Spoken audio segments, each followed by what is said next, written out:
So my name is Reverend Bianca Davis-Lovelace, and I'm the Executive Director of REACH. REACH stands for Renton Ecumenical Association of Churches.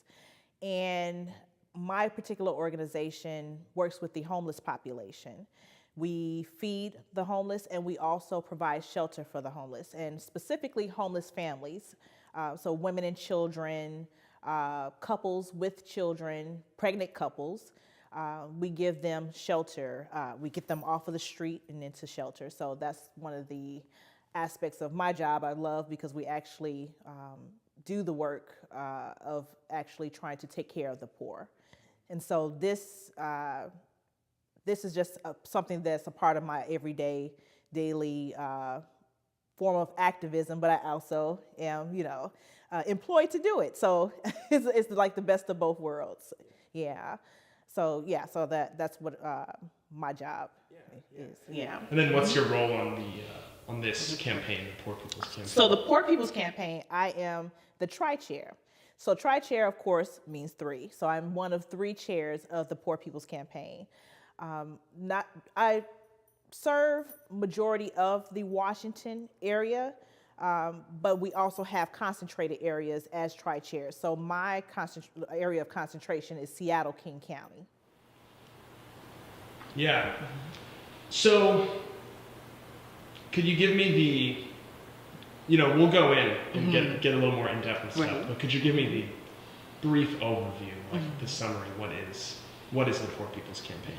So the Poor People's Campaign, a national call for moral revival, because I really want to get the whole title out. So it's called the Poor People's Campaign, a national call for a moral revival, is a continuation of the campaign that Reverend Dr. Martin Luther King started 50 years ago. And unfortunately, he was not able to see that campaign fully launched because he was assassinated.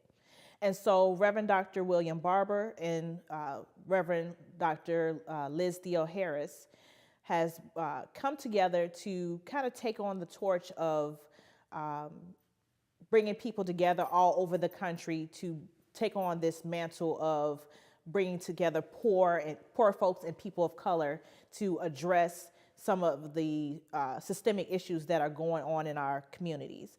So the Poor People's Campaign addresses four major issues. One is systemic racism. Two is systemic poverty. Then we also address militarism and ecological devastation. So those are our four focal points that we are addressing within this campaign. And we're trying to shift the narrative from Democrat, Republican, Independent, and the fighting that's going on in-house, and shifting the narrative more from a moral standpoint. We're trying to focus on what is just, what is right. We're trying to start a moral revolution. And so the way that we do that is by focusing on the issues that are plaguing everyday folks, as far as housing crisis here in Seattle and all over Washington state, low wages, the fact that women and children, mothers have to pay so much just for daycare. So you're paying more money for daycare than you are just for rent sometimes, So just imagine you already have a high cost of living here in the state of Washington, specifically in the Seattle-King County area. Then on top of that, don't be a single mother or a single parent with children. You have the daycare bill is ridiculous. So there's systems in place that literally are keeping people in poverty. And so those are some of the things that we really want to address with this campaign. So it's really about tackling the roots, the systemic roots of problems. Exactly. And not symptoms. Exactly. We all know that mass incarceration is a symptom of systemic racism. And so we want to address systemic racism. We want to address mass incarceration, voter suppression, because voter suppression is a huge issue as well when it comes to systemic racism, especially in various states all over the country where they're making rules and regulations that stops people from accessing the right to vote. You know, just crazy laws around ID or zoning and, you know, things of that nature. It's just really, you see it all over the country where they're trying to really stop people from having access to vote. Right, and there's no real evidence of voter fraud ever happening on Exactly. any large scale. Exactly. I think voter fraud is like, the percentage is maybe in the single digits, I believe.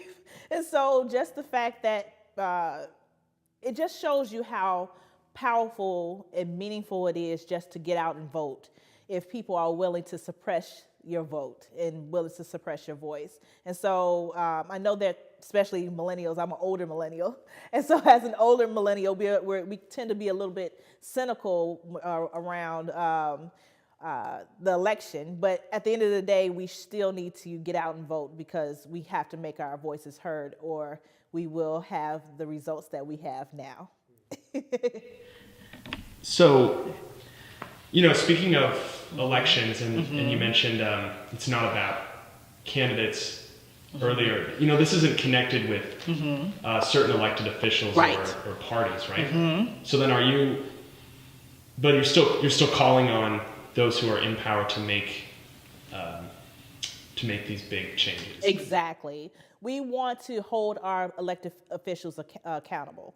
Whether you're Democrat, Republican, Independent, you see people out here sleeping in tents. You see people who are sleeping in their cars. You see people who are struggling every day just to make it, just to have decent access to health care, and you're willing to take that away. What does this say about you that you're willing to allow people to be sick and die from simple diseases that can be cured by just having the access to proper health care? And so this campaign is about holding our elected officials accountable. As a matter of fact, even with this campaign, no elected official is allowed to speak at any of our events. You're not allowed to speak if you're an elected official. Now, if you, as an elected official, just want to come out, support, and just be a regular citizen, come on out, support, join the rally, but you are not allowed to have any platform, any kind of speaking opportunity because it's not about you or centering yourself as a candidate. It's about the voices of the people and highlighting the voices of the people. Yeah, that's really powerful. It's definitely a different strategy than a lot of the larger marches that have been happening lately. Yes, definitely. Yes. Yeah. Okay, so let's bring it back a little bit. Could you talk a little bit about like Martin Luther King Jr. and the Poor People's Campaign then, and what that was about, and how we got here with this revival of that?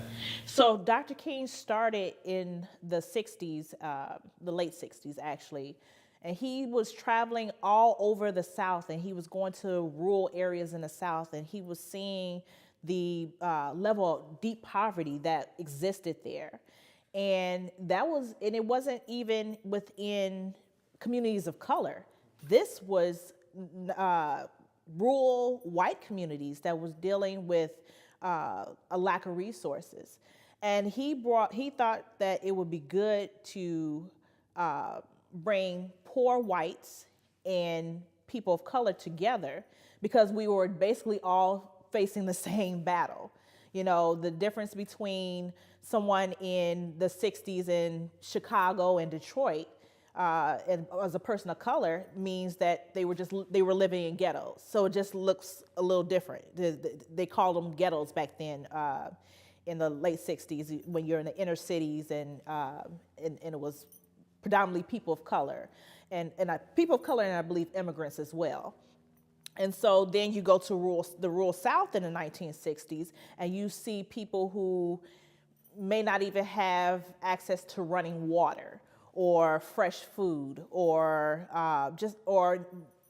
didn't know where their next meal would come from. And this is in the rural South.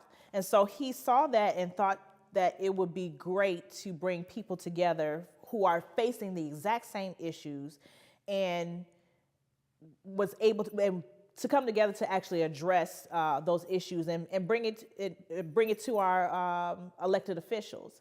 And unfortunately, when he was beginning to actually launch that campaign, he was assassinated, which shows you, and many of us believe that the Poor People's Campaign was the reason why he was assassinated. And so now we're taking it from 1960s, 1968 actually, to now 2018, 50 years later. We're actually bringing poor whites from Yakima and Aberdeen and various different places where poverty exists, in Spokane, various different places where poverty exists and are majority white. And then we're bringing people who live in Seattle, and you may have more people of color here in Seattle.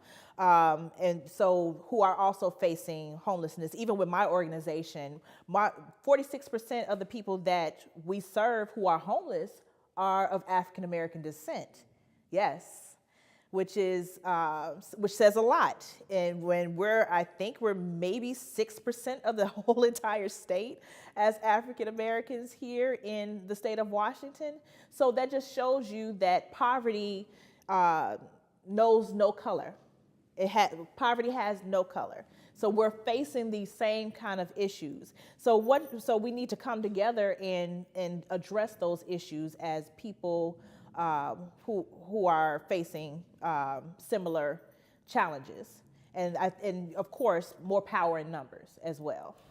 So, could you expand a little bit on the piece of unity between people of color, poor white folks, across this divide, and the power that comes from that unity, right, tackling these massive systemic problems. Exactly. Yeah. So when there's a situation where a person is dealing with poverty, for a person of color, that's conflated maybe times 10 as a person of color. And so we're coming together, period, as a group to say, my issue is also your issue. If you look at it, we're basically the same. There's no division really within the groups. We're all poor people, whether or not you are a person of color or you are a white person from a rural area. Ecological devastation affects you as well. The water crisis in certain areas. Flint, Michigan has both black and white, people who are affected by the water crisis there. Usually plants dump in the poorest of areas. And that is, it doesn't matter if it's a area of color or if it's an area where that's majority white. If you're white and poor, they let you know exactly how much your life matters at the end of the day by exposing you to harmful chemicals. So ecological devastation affects us all. Systemic racism, of course, affects people of color, specifically black people, the most, of course. But poverty is criminalized. If we really look at it, poverty is criminalized. Sometimes police officers in the most poorest neighborhoods will post up and write tickets, in certain areas, knowing good and well people in that area cannot afford those tickets. And so that the predatory nature that comes with policing specifically affects certain communities more, and also it will affect white communities as well, homeless communities. A lot of white people here in the state of Washington deal with the police in Tent City. You go to see a Tent City, I've heard the stories of the police officers kind of harassing those who live in tent cities, the homeless population. So poverty at the end of the day knows no color. Poverty at the end of the day, we're all affected by it in some shape, form, or fashion. If you're not a part of the 1% or some bigwig CEO, you're affected at the end of the day by poverty in some shape, form, or fashion, or in some sort of level. Yeah. Yeah, homelessness is a major problem in Olympia. And, and it's getting worse in Thurston County. And, that also, you talked about the ecological issues. It makes me think how Thurston County, there used to be a lot of shellfish farming. Oh, yeah. And it's almost gone. Wow. Because it's just too polluted at the bottom of the sound. And, wow. You can't go down to the beach and just like pick stuff up and eat it. Right. On your own. And I don't even know how the farmers do it that are still there. Right. Exactly. So what are sort of the biggest? Actually, no. I was wondering one thing. Is there a worry at all about being able to bridge the gaps? Because a lot of these rural white communities, lots of Trump supporters. And of course, there's lots of racism within the liberal white community too, right? Oh, yes. I know all too well. Yes. It's not like only conservatives or racists, but I mean, is that a concern? And are you guys doing something to address that, or is it really just about bringing people together? Yes, that is a major, especially for me as a tri-chair, as one of the. It's already symbolic as a tri-chair, as an African-American woman in a majority white state over a big campaign as the Poor People's Campaign. One of my biggest issues and concerns in the very beginning was intersectionality and how people would, I didn't want one situation or one concern to outshine the other. I wanted to make sure that not only poor folks' voices are lifted up, but what is it like to be poor and Black, or poor and a person of color? What is it like to be poor Black or poor POC and female? So all of this stuff is compounded upon, because you have to now you're dealing with racism, poverty, and sexism. So things are like, and then don't be a person from the LGBTQ community. So then you have, and you're a person of color. So then you're a person of color, a woman, if male or female, but I'll just use a woman in that, in this sense. Woman, poor, and you're from the LGBTQ community. So you have all these different barriers that are working against you. And so how would this person who is white, who may just only have to deal with that one issue, is going to understand the fullness of and the full scope of what a person of color would have to deal with. So that was my concern in the very beginning. But I love the way that Reverend Dr. William Barber phrased it. We started here in Washington back in November. And the reason why it's not starting and launching now until May is because that was the time for us to get together and build relationships. That was our time to read, study, learn about ecological devastation, learn about mass incarceration, learn about systemic racism, learn about militarism and how it affects us all, learn about these different subjects and different topics, simply because in order for you to stand with me, you got to understand fully what I have to go through, and vice versa. And so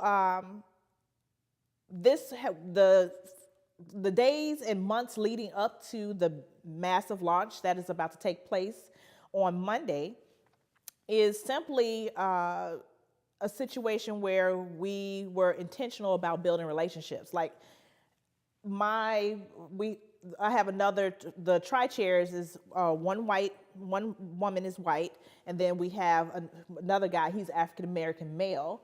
But we have someone from the Native community, someone from the Asian community, of course, African American community. We have people who are from the Latin community. That's a part of our steering committee. It's about 17 of us.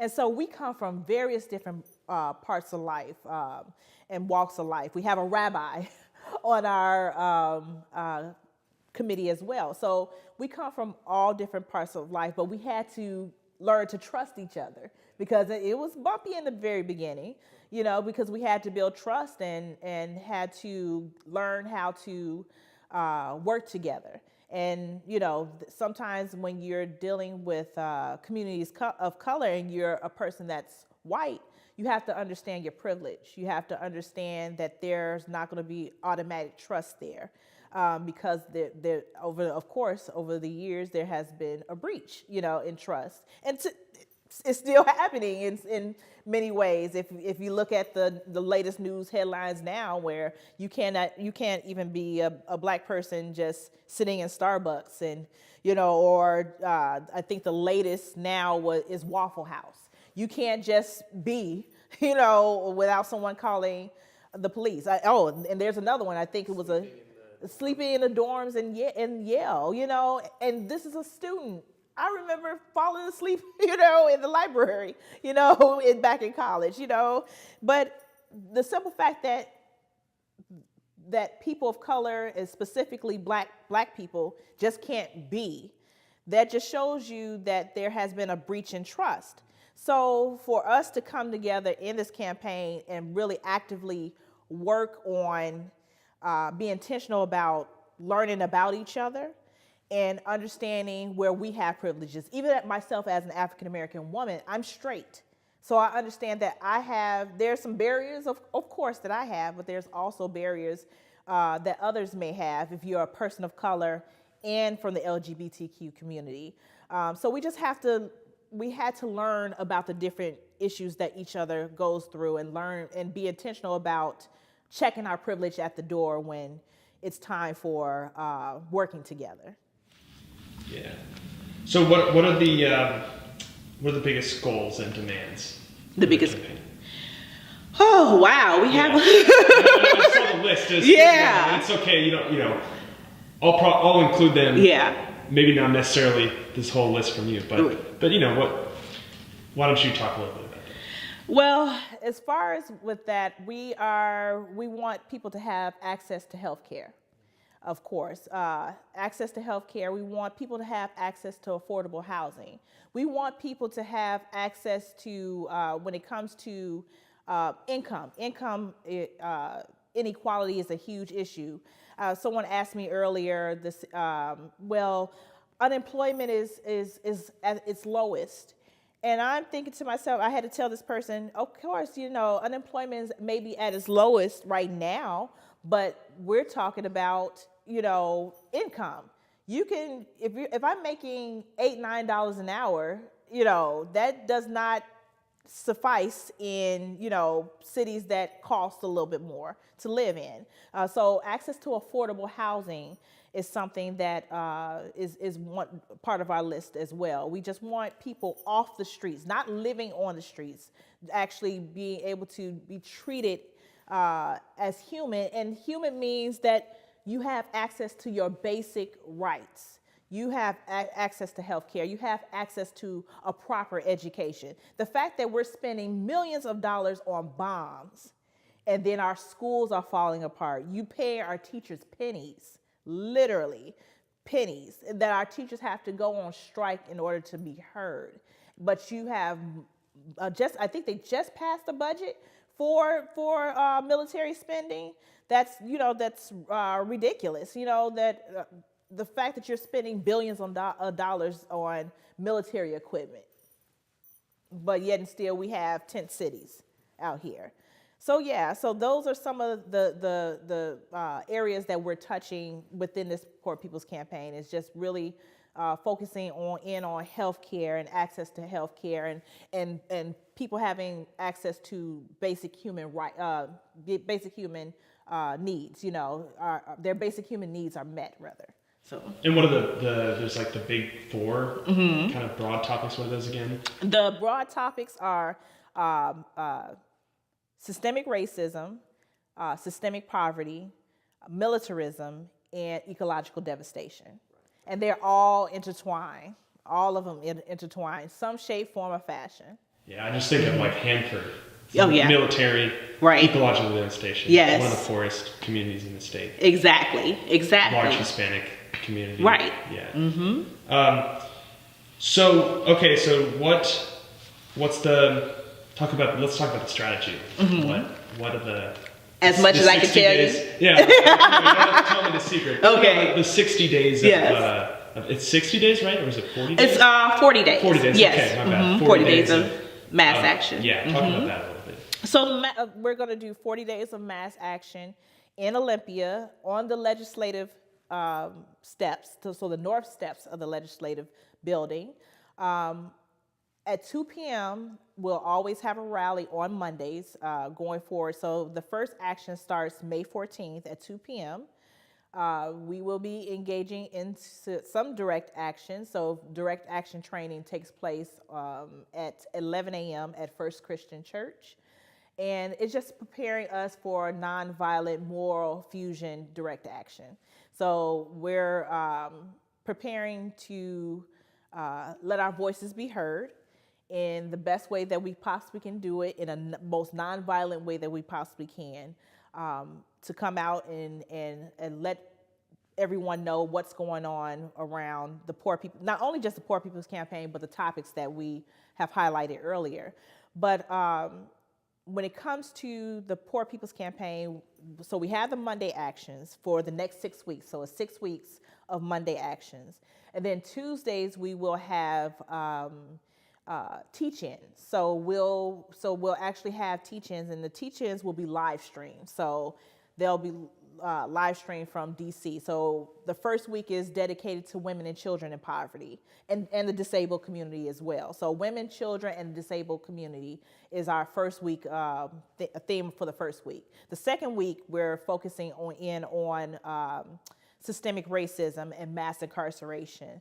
The third week is militarism, of course, because we have Memorial Day coming up as well. Yeah, so we will definitely be addressing that. So we have various different topics each week for that we're addressing within the Poor People's Campaign. And so each Monday, the rally will center around that particular topic.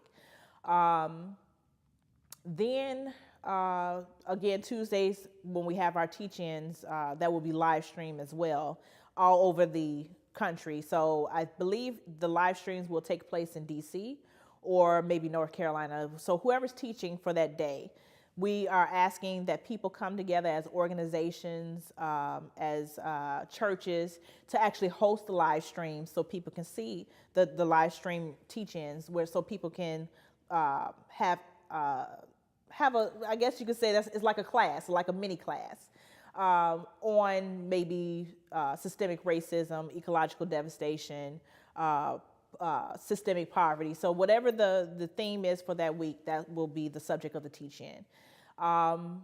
Thursdays will be cultural arts. So cultural arts means that music, hip-hop, different form acting, spoken word, and that will be live streamed as well, or you can host your own, either one. But it has to center around the actual subjects that we're speaking of for that week. So if it's systemic racism on the second week, your spoken word, your music, your dance, everything that we're highlighting for that week, and your art should reflect that. And then Friday, Saturday, and Sunday, we will have, is dedicated to faith communities. So we're asking faith communities, if you're a faith leader, dedicate your sermon towards the theme for that week. If you are a faith leader, hold a special worship service dedicated specifically for the theme for the week. So that's what we're asking from the faith community. So I guess you could say the weekends are for the faith communities. Yeah. So just to check two things to follow that. First, are those nonviolent direct action trainings every Monday, or is it just on the first one? So it's every Monday at 11 a.m. Okay. Yes. And where can we find the live stream? So live stream, look on poorpeoplescampaign.org. So if there's a couple of things I want to highlight when it comes to poorpeoplescampaign.org. One, the live streams you can catch it on there. Also, you can catch the live streams on Washington Poor People's Campaign Facebook page. So we will be sharing the link to that on our Facebook page. Also, you can catch the live streaming on the Repairers of the Breach website as well. So there's various different ways you can catch the live streaming. Also, I tell people, please sign up for the Poor People's Campaign. So go to poorpeoplescampaign.org if you want to receive more information regarding what we're doing here in Washington, because the online form asks you what state you're from. And so if you type in all your information, you'll get everything that you need to know about the Washington Poor People's Campaign, as well as the National Poor People's Campaign as well. So following with that, how can people get involved? And then just keep in mind, this will come out Monday or Tuesday or Wednesday. Okay. So it'll be after the first action, but in time for the second action. Yeah. Good. Awesome.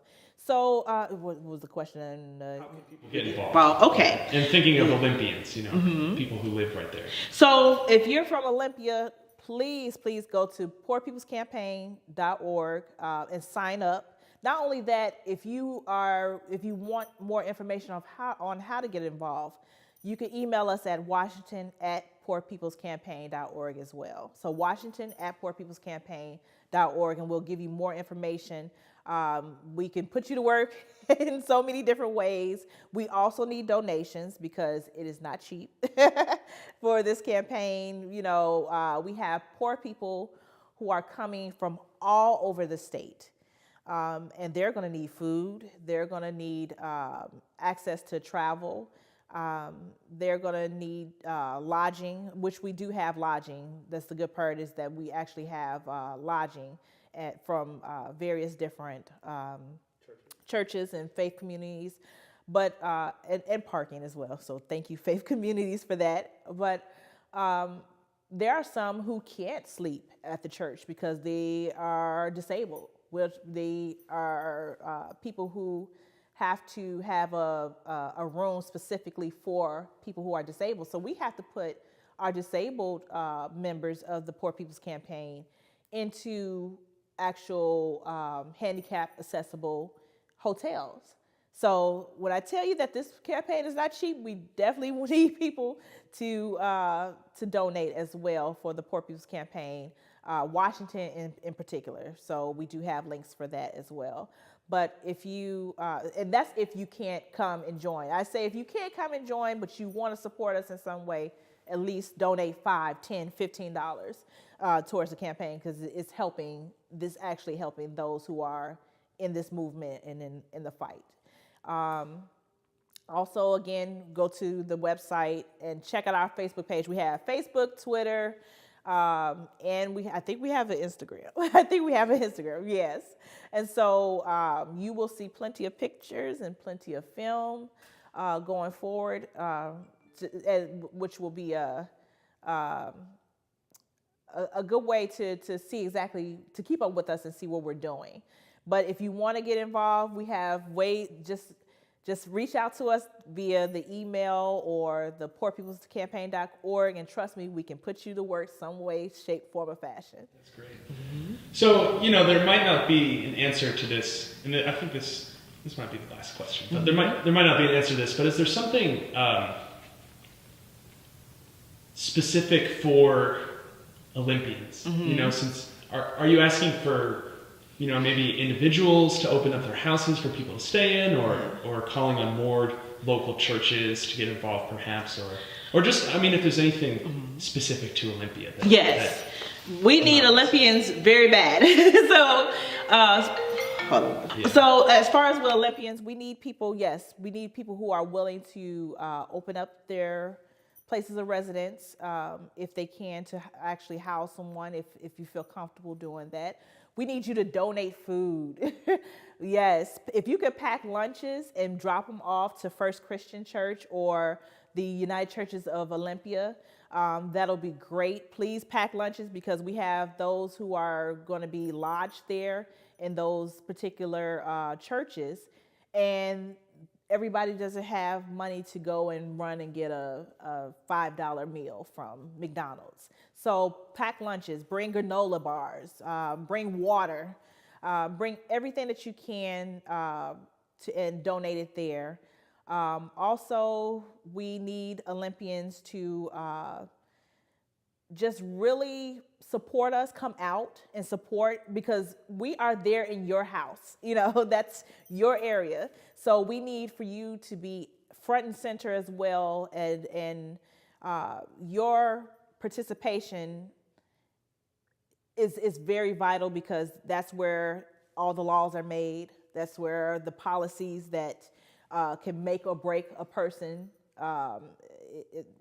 whole entire life, is made. So for Olympians to just show up and donate, and if you have space where someone can park, you have a business or another faith institution, and you can provide parking for people, that'll be great. Also carpool. So we need people who, there are people who are going to be housed in various different points in Olympia, and they may need someone to drive them to the actual site. So if you're willing to carpool and provide transportation for that day, that'll be great as well. And maybe bathrooms, businesses Yes. can open their bathrooms. Yes, exactly. Yes, businesses can open their bathrooms. We'll have a few porta potties, but you know how that goes. So if you're willing to help us as far as with opening up your businesses, so people can, relieve themselves and go to the washroom, and even if you want to just donate some bottled water. Say if you're, a convenience store and you just want to donate a pack of water or something to us, that would be great as well. So we need as much sponsorship, as much support as we possibly can. Because when people are thriving, your businesses will thrive. So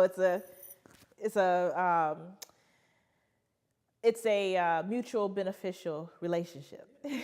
And so people should, or businesses or whoever, should contact the Washington at Yes, Washington at poorpeoplescampaign.org. That is our actual email, and we check it regularly. Yeah. Yes. Yeah, well, this show's called Democracy in Action. We try to get people involved. Good. We try to push people in. Yes. So that's why I'm asking all this. Good. Details. Yes. Well, I think that's about all the questions I have. Okay. This is really helpful. Thank you. It'll be a great component, I think. Good. To the video. While we're still here, is there anything else that you thought we might have missed, or that you really want to hammer home? Just really, we need people to, even when you come for the day of action, we need people who are willing to film.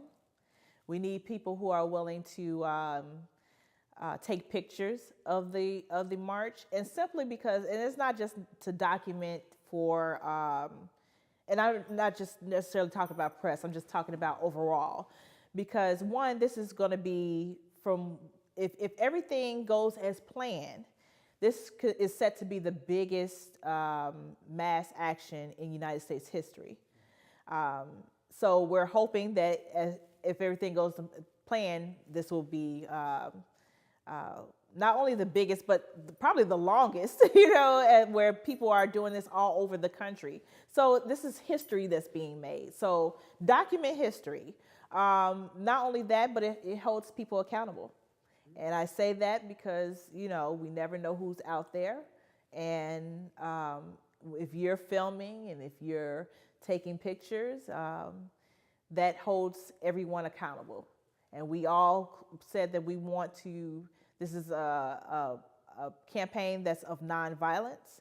So we want to make sure that this is not another Charlottesville. And so if the way that you can help us make sure that this is not another Charlottesville, document, film, and take pictures.